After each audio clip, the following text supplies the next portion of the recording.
I have seen racism across different forms of social media, such as Tumblr, Twitter, Instagram, Facebook.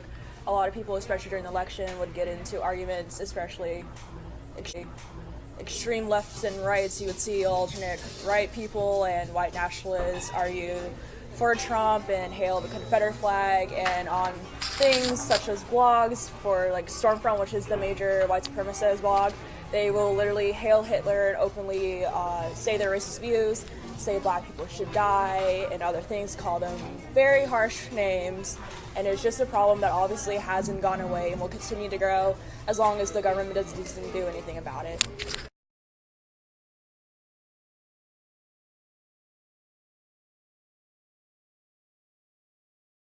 The government needs to first acknowledge their white privilege and use their white privilege in order to help people who don't have the same privileges and hear their voices out loud, because obviously black people aren't going to be heard to a racist white person and government. White people need to talk to other white people in order for the message to get conveyed.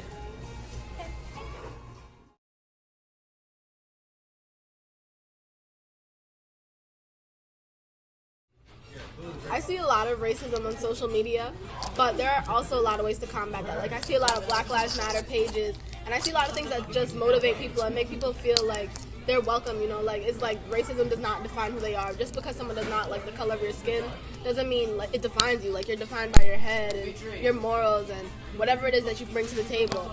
But I've definitely still experienced racism personally. Like, I remember there was one instance where I commented on someone's picture. I don't even remember what the comment was, but some girl came back and commented, "Oh, it's because you're dark skinned and black people always drag everything. It's always about the color of their skin." And like, it is, because that's always the rooting argument. That's always where it stems from.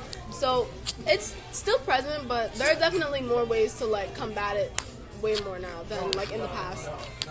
Like, you see a lot of like quotes and inspirational stuff that says like you're beautiful, and it's not just like black people, like it's all types of races.